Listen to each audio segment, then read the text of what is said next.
How's everyone doing? We are almost done. Can you believe it? Is that you're not doing well, or a thumbs down because we're almost done? Whichever one I prefer. Uh-oh. All right. Questions or comments about what's to remain, what to expect?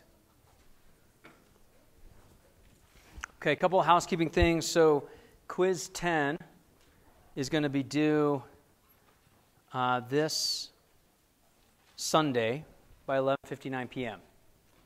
Shouldn't be a surprise. And I'll make another announcement on Wednesday like we usually do. There will be, in fact, one more bonus opportunity in Unit 5. And I know on the syllabus we said up to 4 bonus opportunities and up to 40 points. So if you have a formal complaint about me offering more than that, you are more than welcome to make the complaint, right? Couple of things. Course evaluations are out. We actually take these really seriously, so I'm hoping that you all will as well. And the feedback is really important. And please tell us things that are specific versus like, hey, this is the worst class I've ever had. That doesn't really help us. I don't know what other classes you've had. Okay, maybe frame them. Maybe it's the best class you had, but tell us why. Give us some specifics. Okay?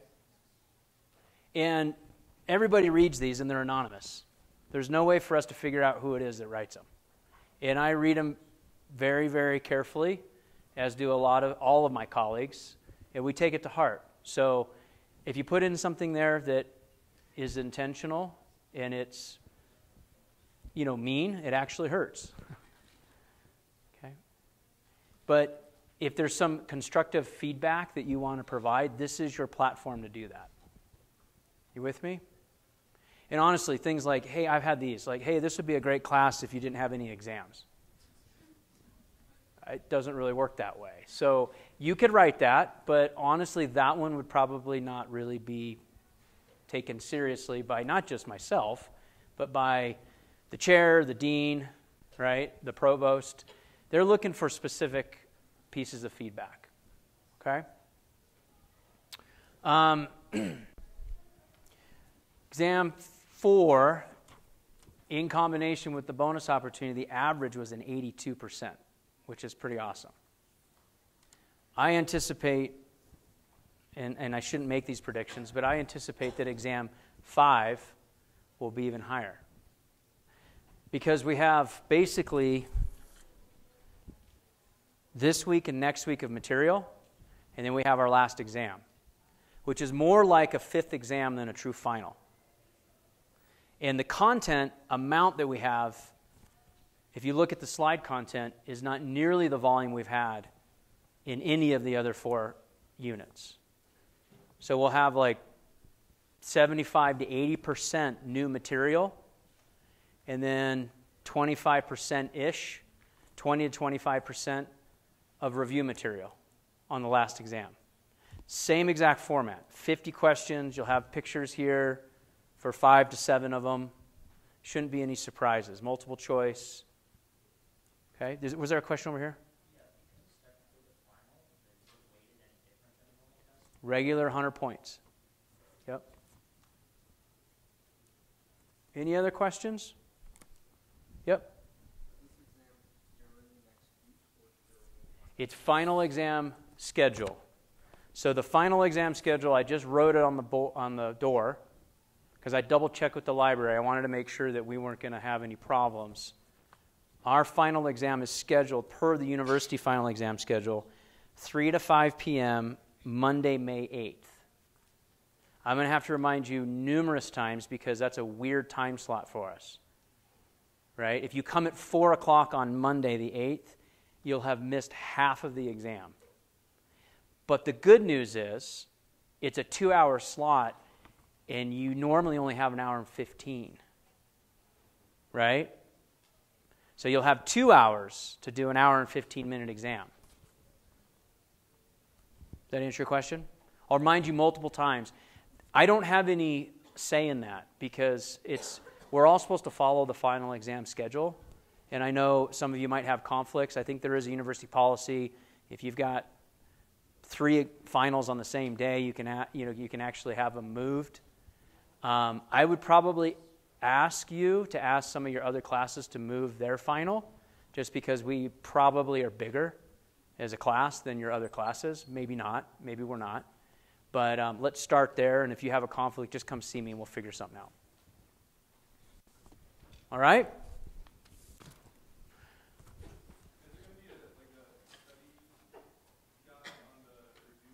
No, I'm just going to leave you guys out to dry in the last one. Of course there's going to be a study guide. Yeah. Oh, for the cumulative part. We'll see what we can do. But you saw the type of cumulative questions that were on the last exam, right? Like function of the skin. I mean, these are things that hopefully you haven't forgotten. Like, I'm not asking you about sodium potassium ion gates anymore. I'm asking you kind of top level. Make sense? Yeah. But we'll see if we can put something together to help you out. There will probably be a practice exam. You'll have a study guide. You'll have a Kahoots. If everything goes well, that last lecture, Wednesday, before the Monday exam, we'll do another mini review here. Is it possible for that Wednesday, if you have enough time, could you do it in class? Or is it just too big of a class? It's probably too big, and the feedback that I've had about the review sessions is people really like being able to ask questions. And the Kahoots is something you can do in an SI session or a review session. You with me? Okay. I can't please everybody. I kind of have to go with sort of the majority on that one. All right. Any other questions? Why do fathers take an extra pair of socks when they go golfing? In case they get a hole in one. Nice job. What do a tick and the Eiffel Tower have in common? A tick and the Eiffel Tower. They're both parasites. Oh, okay. All right. Well, what do you call a fish wearing a bow tie? What was that? Sophisticated. Nice. Nicely done. All right. So I actually think this is a fun unit. You all got to do dissections in lab most recently. Still remember that? Seems like it was probably ages ago, but it wasn't that long ago. And we're going to be diving into special senses. Today's introduction, we're kind of comparing and contrasting general receptors or general senses and special senses. And so to track, this is chapter 10, and it's quiz 10 that's due Sunday. Slightly out of order. It's a very short chapter. And a lot of the material that I have isn't even in the chapter. Okay? So, to get us going, we look at sensory input as being critical to our personality, our intellectual function, and even our survival.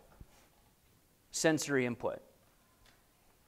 And, you think back to when you were young, or if you have younger siblings, or if you're a parent, or if you have nieces and nephews, that early developmental stage for children, especially first-time parents, take it very, very seriously.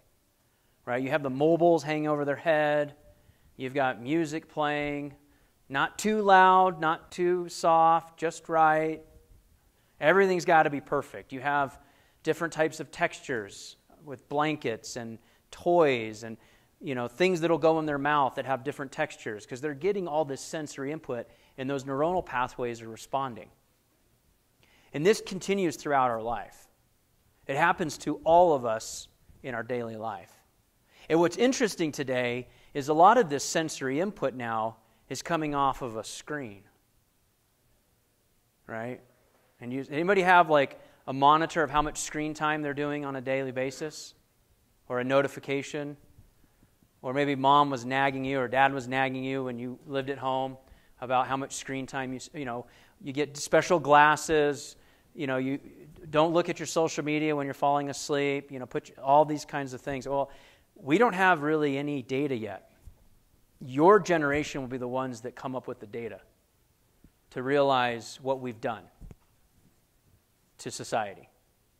I guarantee you the hypothesis that I have is screen time influences our personality and our intellectual function. Now, it could be positive, it could be negative, but that's a hypothesis that you all will prove in the future. I'm really curious to know what you discover. I actually don't think it's going to be all good news. I think there will be some good news, but I think there could unfortunately be some bad news.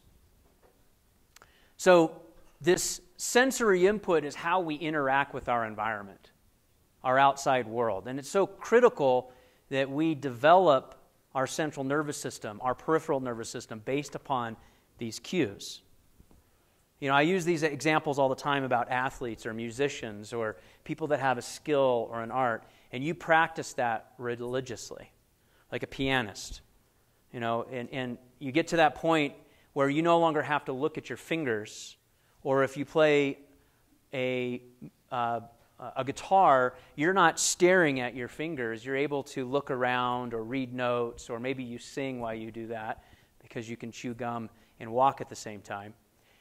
And those motor pathways, those motor units, are now conditioned and programmed in a learned behavior. You think back and you watch these children again. Watch a child brush his or her teeth. I mean, it's an interesting process, right? There's toothpaste on their ear. They want to run around. You're like, stop running. You're going to stab yourself in your mouth or your throat, right? And you know this because you've either done it, but now you can brush your teeth without even really thinking about it. Then you go to the dentist and they tell you you're brushing your teeth wrong, right? Or your dental hygienist says, you're actually brushing wrong. Let me show you. Now you have to think about retraining yourself to rebrush. And again, these motor pathways with this sensory input that you've done for years are hard to change. So this information that's communicated by these sensory organs oftentimes aren't even in our conscious control. And so I've got some examples here: blood pressure, body temperature, muscle tension. We talked about muscle tension in the last unit. So we're kind of pulling in a couple of comprehensive concepts in this last unit. And you'll see how everything kind of builds on itself. I don't have to go back and talk about a nerve signal. Well, we get to olfaction and we get to vision and we get to hearing and we talk about a nerve signal. You already have the background understanding of what I'm talking about. We can start focusing on the way vision works or the way olfaction or the sense of smell works because you have this foundation that we've had throughout the semester. Okay, that's that cumulative nature of 201 and 202. Sense organs initiate both somatic as well as visceral reflexes, and you understand what that means. Soma referring to somewhere in the body, visceral being kind of abdominal or thoracic areas. And they're critical to our homeostatic behaviors as well as our survival.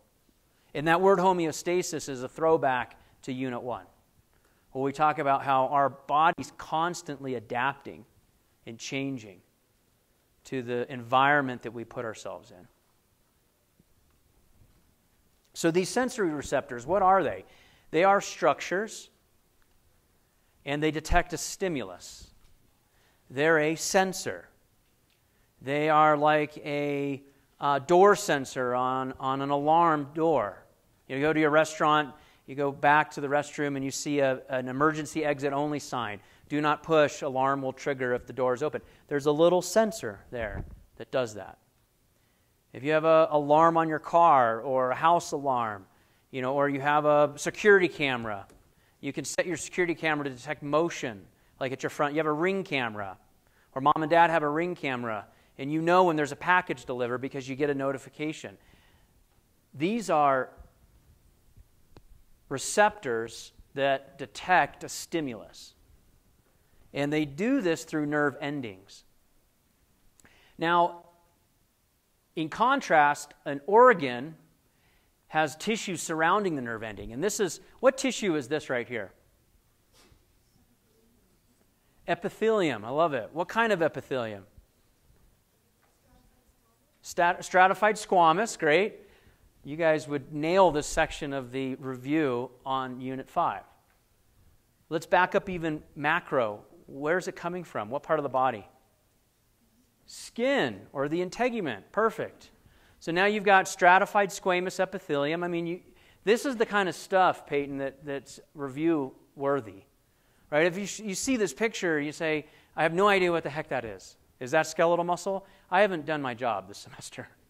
Okay? If you can recognize it, you've already learned something. And hopefully this unit, you'll start to realize, okay, there might have been some rough exams. Things are starting to level out for me. I've got some more opportunities. There's another bonus opportunity. Can't believe I got what I got on Unit 4 exam. I'm actually going to crush Unit 5 exam. And now you're starting to settle in a little bit and relax and be like, I actually think I learned something this semester. Now, my first 2 exams, you wouldn't think that, but I actually do think I learned something. So I'm proud of you all for recognizing it. Do you remember what this is? It's a Meissner's corpuscle. This is a sensory organ that has nerve endings and tissue that's encapsulated it. Kind of looks like a bean. This is the epidermis in pink, and the dermis is down here more in white. These are derma papilla that kind of like reach up. You know, this is that interface between the skin layers, and this is keratinized tissue right here. So right here of the at the interface is the Meissner's corpuscle that gives you information about mechanoreception. Light touch. So not like a smack, on the side of the face, but just something brushes up against the back of your hand or the back of your neck, or you're wearing shorts and something brushes up, grass blows and brushes up against your calf. That's Meissner's corpuscle that's giving you that sensation of mechanosensation.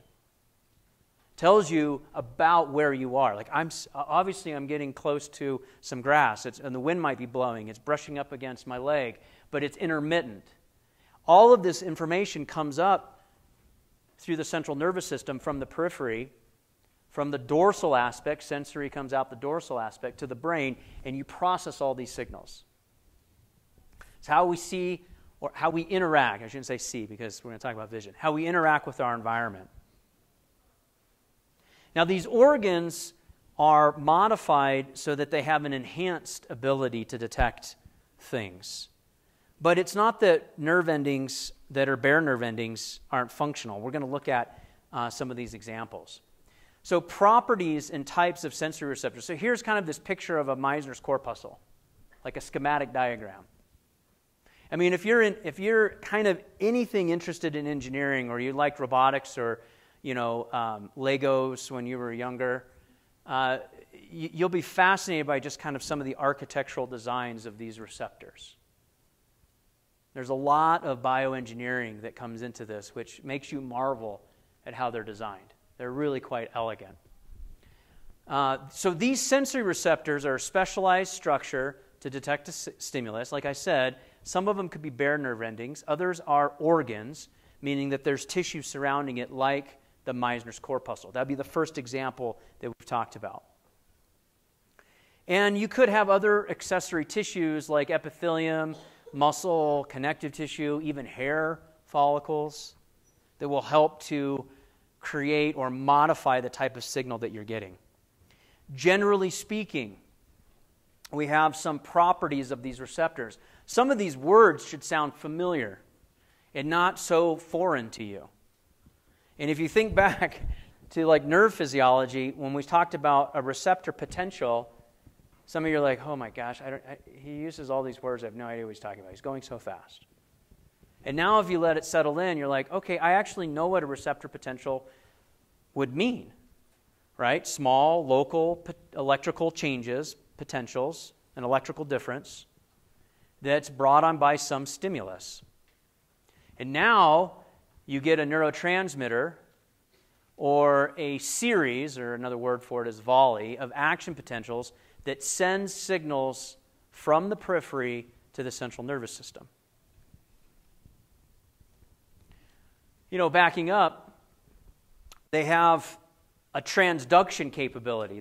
They actually move one form of energy to another. That's all the word transduction means, is you move from one form of energy to another.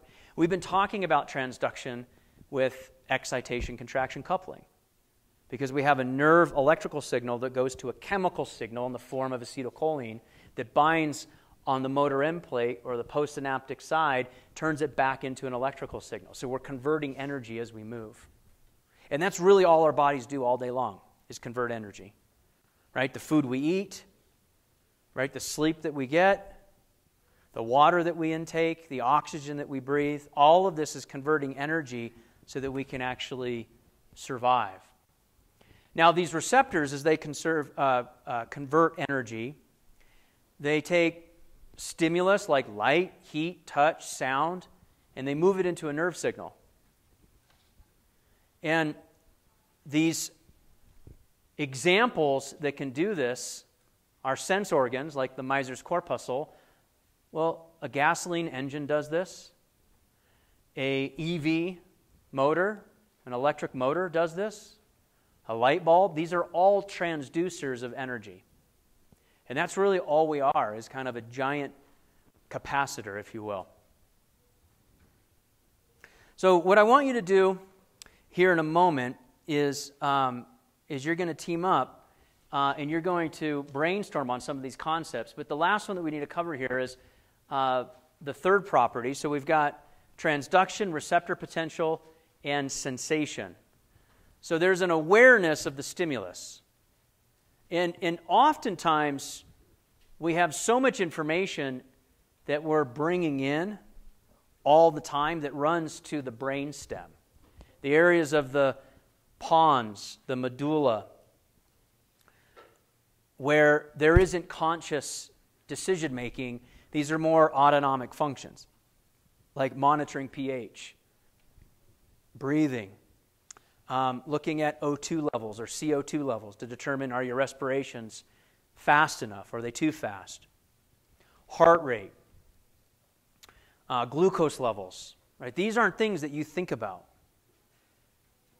If you're diabetic, you have a device that tells you what your glucose levels are, right? Because you need to stay on top of it. But your receptors are supposed to be doing this real time, all the time. Okay, so I want you to pair up. Just make a little chart if you've printed this out or if it's on your pad or your tablet, iPad or tablet. List some general senses characteristics and examples and give me some locations. And then list some special senses examples and then give me some locations. Okay, so do that right now. We'll just take a couple of minutes and then I want to hear from you all.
Who's got some examples of characteristics, examples and characteristics of general senses they want to share? And then some locations. Bless you. Who's got some ideas? No one? Temperature? Okay. What's another one? Behind you? Touch? Yep. Pressure? That's kind of what touch is. pH? How about muscle spindle and Golgi tendon? What are some things that they measure? Do you remember? Tension? Stretch of the muscle? Are you comfortable in this room? Is it hot? Is it cold? So, temperature, heat, cold. You're monitoring that. Some of you, will put on a hoodie. Some of you will take off a hoodie because you're hot. Pain. These are all general senses. Pain. Blood pressure, we talked about that one. Glucose levels. So where are they located? Skin. Where else? In the case of muscle spindle and Golgi tendon, it's not in the skin. It's either within the muscle or within the tendon organ that inserts the muscle into the bone, right? What about blood pressure? Arteries, oxygen level, pH. So this is in the body, right? Pretty much anywhere in the body. Now let's contrast that with special senses. Give me some examples of special senses. Vision. There's 5. Face. What about the face? Where they're located? Oh, taste. Taste. I thought you said face. It's like taste. The word for that is gustation. What's related to taste? Smell. Both of these are chemoreceptors. We'll talk about these. Okay, we got 3. Hearing. What's the last one? Touch is a general one. It's not related to hearing, but it's in the same location.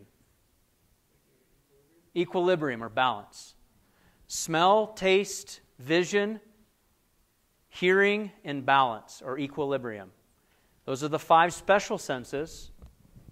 And they're located, I thought this is where you're going with. They're located in the head. Not just the face, but the head. Yeah.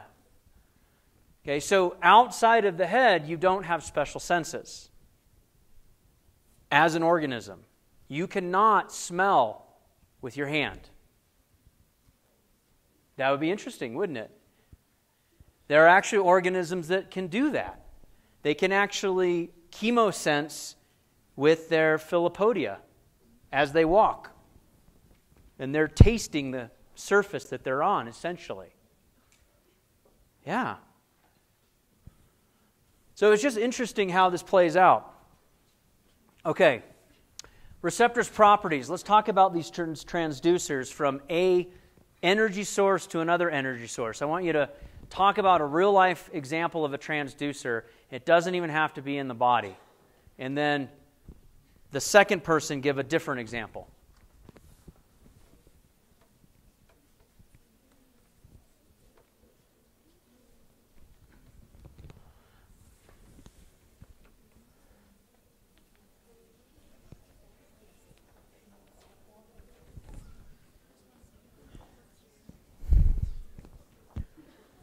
So these are just things that change one energy source to another. It's got some ideas. A solar panel, like shown here. Perfect. Sunlight energy to an electrical current. What else? Another example. A thermometer. Yeah. To take heat energy and convert it to moving a mercury bulb, or it's going to move a sensor to display a temperature. A windmill, wind energy. Perfect. You have constant wind vectors. You can move turbines, turn a motor, convert that to electricity. How about this? Microphone. Is it transducing energy? Sound waves to an electrical signal, to this PA system, back to sound waves. A motor, any motor, whether it's an electric motor, for example, not just in a car, but any other motor. How about a heater? This winter you were grateful that you had a heater, I'm assuming, or maybe yours broke. These are all types of transducers. A light bulb, an antenna. So on this theme, we've got general properties of a receptor. Modality, location, intensity, and duration. So there's going to be a type of stimulus that it produces. That's the modality, like whether it's vision, hearing, gustation, otherwise known as taste. There'll be some location where the nerve fibers are sending signals to a certain spot in the brain. And now you generally know that map of where those signals go. There's an intensity. The brain can distinguish which fibers are sending the signals, how many fibers are sending it, and how fast the fibers are firing. So remember when we looked at action potential and we had like a nerve and we had like these dashed lines that went across it. The closer the dashed lines got together, the increased rate at which it was firing. And then how long does the stimulus last? So these are 4 general properties of a receptor. Could be a great multiple choice question in Unit 5, right? Just straight off of one slide. Which of the following is not a general property of a receptor? And I list something that's not on the screen. You with me? Okay. Receptive fields. So now we get into specificity of how these receptors are organized. We can actually have a large receptive field like you see on the left, or we can actually have a small receptive field like you see on the right. So in a large receptive field, we've got one neuron that feeds a large area with sensory receptors. In contrast, small receptive field, one neuron fills a smaller space. It gives you better discrimination. So for example, it's much easier to determine if you've got 2 or 3 points of pressure on your hands versus do I have 2 or 3 points of pressure on my shoulder. The back, we don't designate as much sensory information. Do you remember the homunculus in the sensory cortex of the brain? And the amount of real estate that's designated for the face, the hands, the mouth, eyes. So we can detect information that's coming with small receptive fields. And that's why those small receptive fields lead to more neurons that go to the brain for areas that you need more information. But the entire back, it's not as critical. You save the real estate in your brain for the neurons of areas that are more important than others. So yes, it might hurt the feeling of a large receptive field, but biology has dictated that a small receptive field is more valuable. So you're going to save the neuronal pathways for really critical functions in small receptive fields. Does that make sense, that motif? So how we classify these things? We can classify them in 3 different ways: by mode, by the origin of the stimulus, or by distribution. So if we're going by mode, I mentioned earlier that taste and smell are both chemoreceptors because they respond to a chemical. If you have a thermoreceptor, what do you think it responds to? Temperature. Photoreceptor. light, some type of light. We see visible white light, full spectrum white light. There are other organisms that see ultraviolet light, infrared light. We see full spectrum white light, visible light. Nociceptors, what are they? What are nociceptors? Pain receptors, exactly. Really important for you to know a pain response, right? Because if you don't have a warning sign that the stove is hot, you could do some real damage not realizing that there's a problem. Clinical example. And I know I've talked to some of you about this, so this one might be a little close to home, but it's very common. In end-stage diabetic patients that are unmanaged, we have a big problem with nociception. So what ends up happening in patients that have end-stage unmanaged diabetes, and you'll learn more about this in 202, and then if you come on and continue with me in 320 in pathology, we'll talk about diabetes extensively. But you lose vascularization to the distal extremities. So you don't get a lot of blood supply to like the feet. And then you end up stepping on a carpet tack or hitting the bedpost with your toe in the middle of the night going to the bathroom, and you get a cut. And there's a colony of bacteria that live on us all the time. We have our own unique fingerprint of bacteria that colonize our skin. Every one of us is unique, but they live there all the time. And we talked about that in the skin section. So now that bacteria can find the wound, it can become infected. If it's not vascularized, the infection continues. And that lack of blood flow starves the nerves. And so the first stage of this process is what's called parathesis. That's that pinprick feeling, that numb, tingling feeling when you sit on your leg for too long. That's your nerve's early sign that it's starving of oxygen to get your attention so you move your position and reestablish blood flow. I know, I saw some light bulb faces look at me. That's pretty cool, right? Well, unfortunately, in these patients, that's the early stage. That feeling never goes away. How annoying would that be? That pinprick feeling is 24/7. That's the first stage of diabetic neuropathy is what it's called. So now you starve the nerve, they eventually die, and now you get no pain receptors. So once you get past that point, they don't have any feeling in their foot, but they're never going to heal. And so unfortunately what ends up happening is they'll start amputating off the infection in patients. Okay? This is an example. It's a pretty morbid example, but you'll never forget it. Nociceptors are really important to us.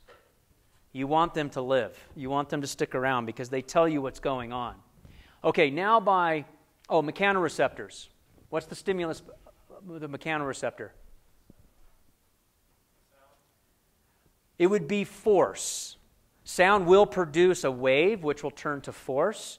And so in hearing, you'll see mechanoreceptors. This is a force. Okay, if it's the type of stimuli, it's an exteroreceptor. It's detecting external stimuli. An exteroreceptor. Okay. What might be an example of an exteroreceptor? Any ideas? Eyes and ears. Perfect. Vision. Okay, hearing. Even smell, gustation. You're detecting something that's outside the body. Right? You're thinking about bringing it in. So you're like, oh yeah, that's sweet. I'll take that.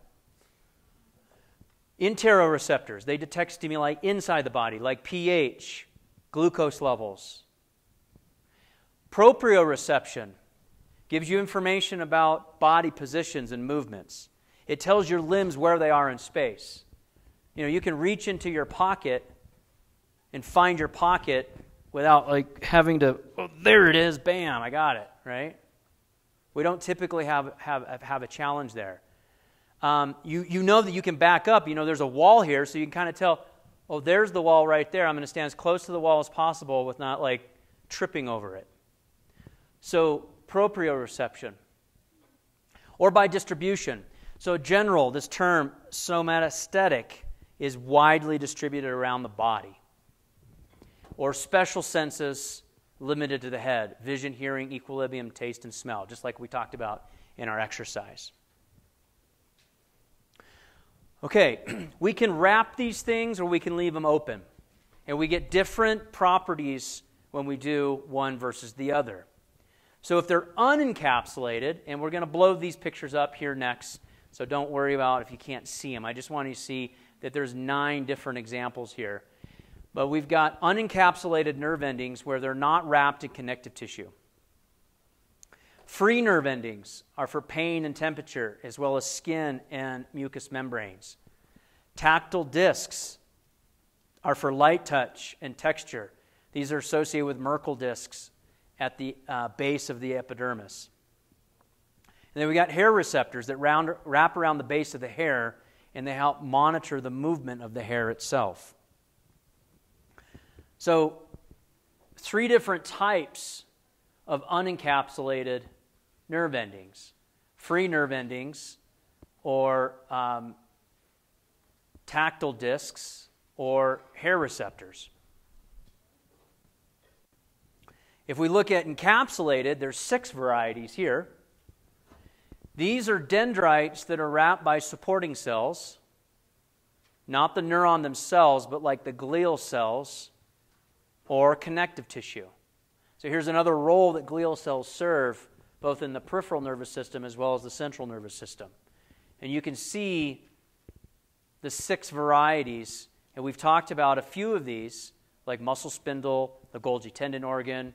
When we are in lab, not necessarily in lecture, but you talked about these different structures that all have encapsulated nerve endings, in contrast to the free nerve endings, tactile discs, and hair receptors. So this connective tissue encapsulation helps with the sensitivity of the receptor. So our encapsulated nerve endings that are listed here, the tactile Meissner corpuscle, light touch and texture, cross end bulbs. This is found in mucosal membranes. Lamellar or Pacinian corpuscles. These are deep pressure. They're in the dermis versus the interface between the dermis and the epidermis. So the Meissners are light touch, and the lamellar Pacinian are sort of deeper pressure, if you will, because they're in the dermis. They're deeper into the tissue. They're also found in the periosteum of bone.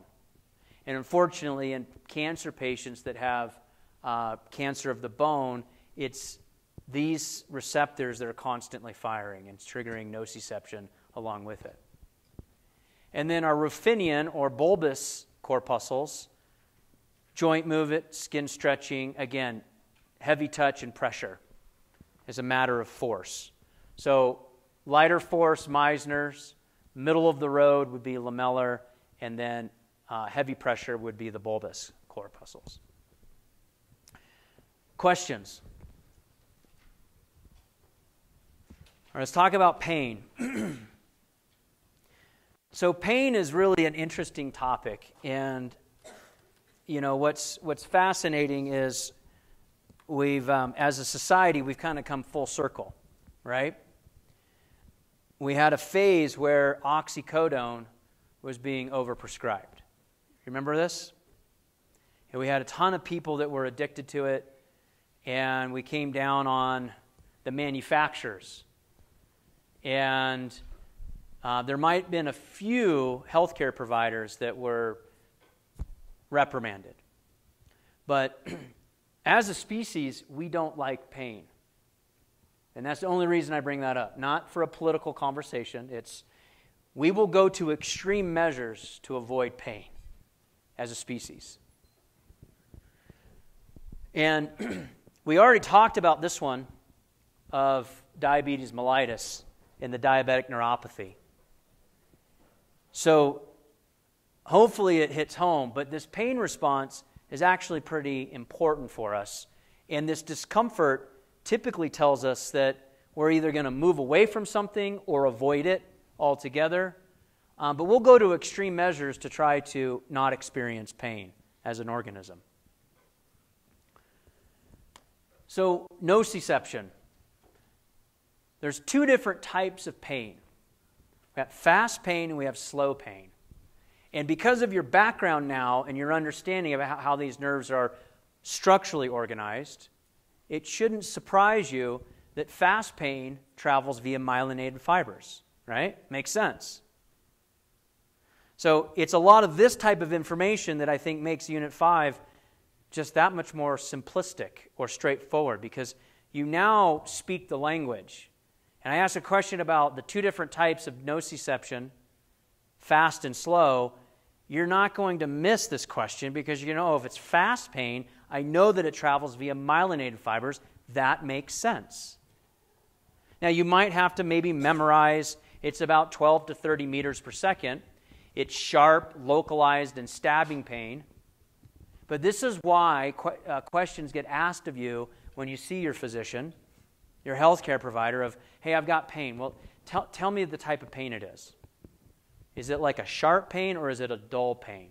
Well, if it's a dull pain, it's slow pain, and this is via unmyelinated fibers. And that will give you some indication of maybe where this is coming from, how it's moving, where is it going in the brain. 0.5 to 2 meters per second, longer lasting, dull, diffuse pain. Much of abdominal pain is slow, diffuse pain. All right. One of my daughters was home this weekend with us by herself, actually, because we were all traveling for other activities. And she had a stomach bug of some sort. And I was like, hey, well, this is actually convenient because now you're the only one that got sick because everybody else is gone. But she said exactly this. It's like dull pain. I like, where is it? Because we were out of town. I was like, is it on your right side? I was worried it was the appendix. And she's like, no, it's not on the right side. It was like, it'll be a sharp pain on the right side. She's like, no, it's kind of like low, middle. It's like, okay. You know, and so that gave me comfort that I didn't maybe have to rush home because her appendix isn't going to rupture. And by this morning, she was back to normal. So again, these two differences, you know, don't help my daughter. Like, Dad, I don't care if it's unmyelinated. It just hurts. Okay? I was like, I know, but isn't it kind of cool, honey? I was like, I'm just getting ready for a lecture on Monday, and I'll use you as an example. I don't want you to use me as an example. Just tell me how to make the pain go away. See? Also, part of the lecture on Monday, we don't like pain as a species. So my daughter made it into the lecture twice because of her stomach bug. So slow pain, unmyelinated fibers, 0.5 to 2 meters per second, longer lasting, diffuse. Somatic pain. Somatic pain is one that comes from the skin, muscles, and joints. Visceral pain from the viscera, stretch, chemical irritants, or ischemia of viscera. This is a word that means low oxygenation, typically because of reduced or impeded blood flow. That word, ischemia. So it's poorly localized in the viscera. It's just like what my daughter was telling me about. The injured tissues release chemical mediators that stimulate the pain fibers.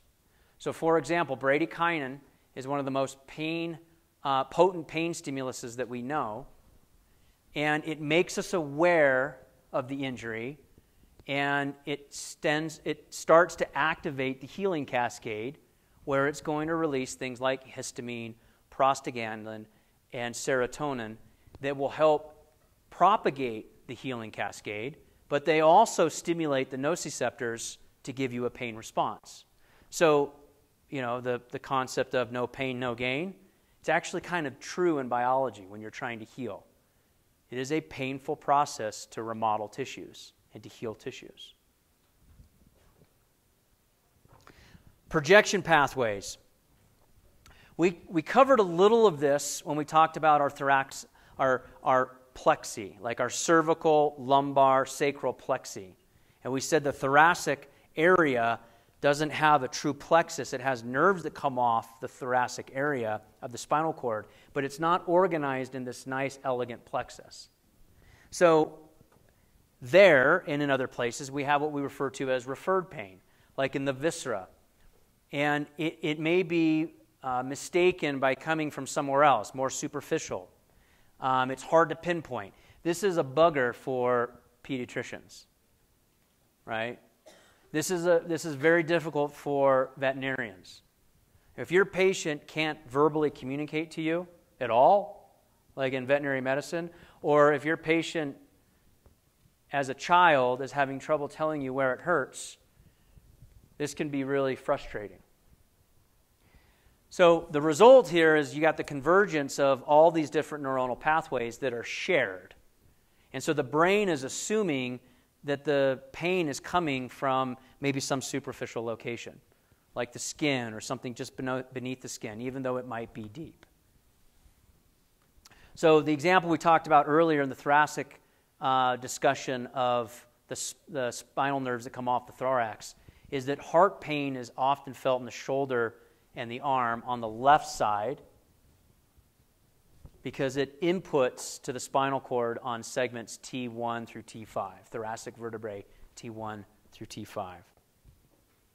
So visceral pain, misinterpreted, is coming from a superficial location. And this is a map that kind of shows the different types of organs, and you can appreciate the heart here, right? And so the referred pain of the heart is this whole left quadrant plus the left arm, inner part of the left arm. Patients that actually have a pneumothorax, you know what that is? A car accident, they puncture through their chest and the lung collapses. It's extremely painful. So I've read and heard. I don't want to experience it. Well, a lot of that referred pain actually happens up here more in the neck region. You would think it would hurt here. It actually hurts up here. You know, patients that have an obstruction of the gallbladder, so they'll get abdominal pain, and they'll also get pain kind of up in the right quadrant of the neck because of where these nerves actually innervate. Here's the appendix, the right side. That I was going to send her this picture today, but I thought I'd better stop, on Saturday. I was like, I can send you a picture of exactly where the pain... No, Dad, I'm good. So it was low and down here, and she had diarrhea. And she's like, oh, great, Dad, you told the whole class I had diarrhea. It's like, honey, you had a stomach bug. Everybody's had a stomach bug. Everybody's had diarrhea. Okay? Plus, I already told a joke about it. So the colon, low and in the middle, right? So this map kind of gives you some appreciation for where these referred pain sites come from. All right, let's talk about icy hot. This is always a question this isn't in your textbook. This is some of the fun stuff that I think you'll remember. So why does icy hot, how many of you have used a menthol-based, come on, if you've done any sort of athletics at any point in your career from about 9 up, right? Giving a 7-year-old icy hot is probably a bad idea, right? Because then they're going to rub their eyes and be like, oh my gosh, Dad. Okay? I'm not saying that happened, but it could have.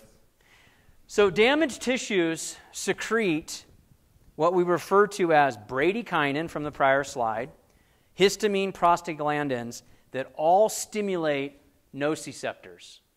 Bradykinin, prostaglandin, and histamine, which stimulate nociceptors, pain receptors. Fast is sharp, slow is dull. Why does icy hot actually work? Well, a lot of these products have what we call menthol and methyl salicylate in them, if you look at the bottle. And these two active ingredients act as counter-irritants. So what ends up happening is there's a chemical reaction that's exothermic, and it gives off a heat sensation that also is endothermic at the same time, which absorbs heat. So you get this hot, cold feeling with icy hot.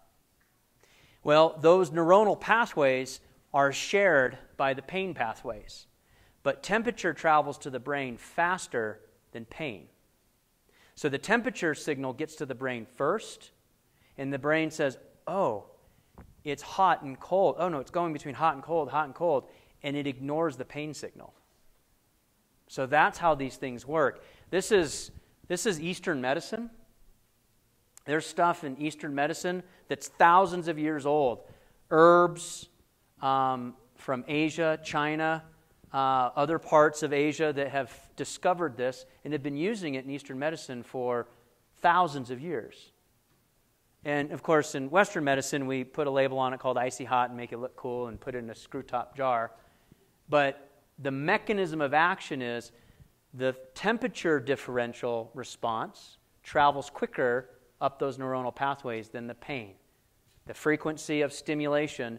And so what you're doing is you're tricking your body into thinking that the pain's not there. It's still there. You're just interpreting the temperature response before the pain gets there.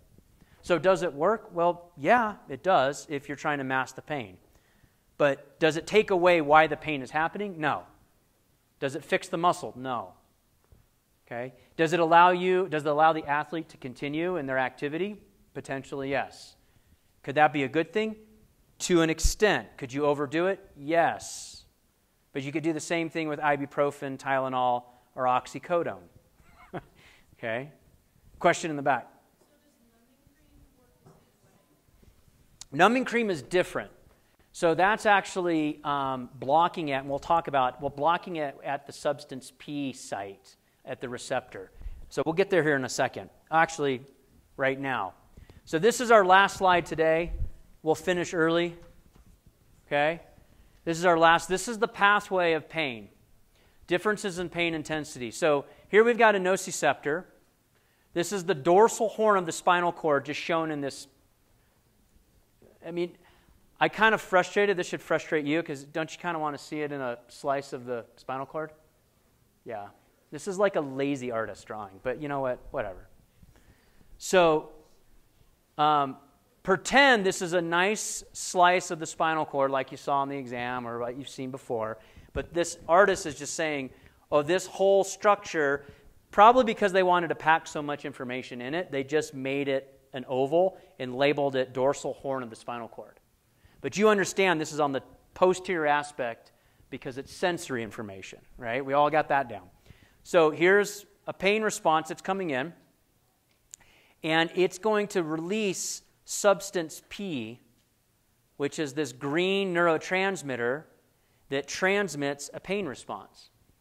And that substance P is the neurotransmitter that binds to its receptor on the other side, travels up afferent pathways to the brain. Here's the spinal thalamic tract, through the thalamus, which is that relay center, to the cerebral cortex on the sensory component of the cerebral cortex, processes that information, sends out efferent pathways with some information from the hypothalamus, okay, about homeostatic regulation, goes through the medulla oblongata, down the reticulospinal tract, and will actually block by releasing enkephalins or serotonin to naturally lower our pain response. This happens in all of this. So if you have a pain response, can you fight through the pain? Yeah. This is also these enkephalins, otherwise known as endorphins. These are released in extreme exercise situations.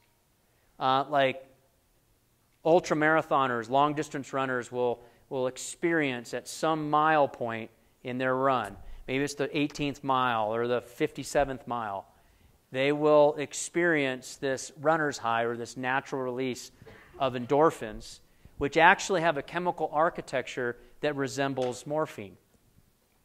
And what they do is they block this response of substance P. And that's the same type of thing that a topical analgesic will do, is they will numb this receptor here so that the signal doesn't go up to the brain, like a lidocaine, Novocaine. Any of these canes will act at this local level. But we have endogenous opioids, right? endogenous pain-releasing compounds like enkephalins and endorphins that has an analgesic. This is a fancy word that means suppressing pain. And we will use these in extreme circumstances as an organism to fight through the pain. Like you've heard of individuals like moms where their baby stroller kind of like gets trapped underneath like a car or something, and all of a sudden, this 120-pound mom just lifts the front of the car up and grabs her baby. People are like, what? So they're overriding it with this endorphin effect. Pretty cool. These are secreted by the central nervous system and the pituitary gland, and they act on the first-order neuron, preventing them from producing substance P, so you never get this signal up to the brain telling you that you have a pain response. Questions? We are done for today. I'll see you on Wednesday. It's going to be kind of a nice pace. Wednesday might be a little bit longer of a lecture, like a full lecture, and then next week it'll be